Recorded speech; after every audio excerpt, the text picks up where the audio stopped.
8:30 থেকে তুলতে বলছিল না। তারপরে তো খিচুড়ি আনতে গেছিলাম, তারপর বিকাশ ওই মানে খিচুড়ি অর্ডার দিয়ে বাইরে আসছিলাম, তারপর সামনে একটু আটতে আসলাম, হঠাৎ করে একজন অ্যাড্রেস দেখাইলো আর কিছু মাথায় নেই। হঠাৎ করে 3:30টার সময় ফোন আসছে, আমার বাবার ফোনে। আমার মা রিসিভ করছে। তখন ফোনের ওপাশ থেকে বলতেছে যে আমরা একটা ছেলেরে পাইছি, আপনাদের ছেলে নাকি দেখেন। তারপর মা বলতেছে হ্যাঁ আমাদের ছেলে হারাইছে। তারপরে শানের সাথে কথা বলাই দিছে। তখন আমরা নিশ্চিত হই যে না সত্যি শানকে পাওয়া গেছে ওইখানে। পুলিশ তখন বলছে যে ও একটু অসুস্থ আছে, তারপর আমার ভিডিও কলে দেখাইছে তখন।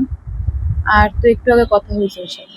ও বাসা থেকে বের হয়েছে, বের হয়ে টাকা তুলছে, খিচুড়ির দোকানে গেছে।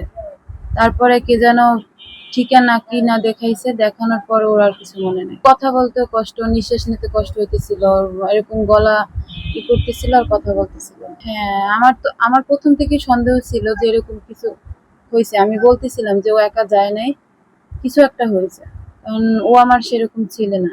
পুলিশ বলল ওরা নাকি রাস্তায় পাওয়া গেছে, একজন হিন্দু লোক আমাদের জাতিরই। ওরে দেখা তার খুব মায়া লাগছে, তখন জিজ্ঞেস করছে যে বাবা তোমার বাসা কোথায়। তখন কথা বলতে সেরকম একটা বোঝে না, ও শুধু বলছে যে বরিশাল। তখন সে এরকম বুঝা সে থানায় নিয়ে গেছে। থানায় ওরে পাইয়ে তারপর ওর সাথে কথা হয়েছে।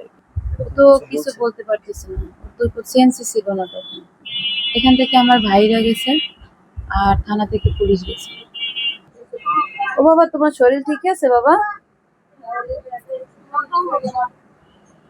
শরীর ক্লান্ত লাগে বাবা তোমার?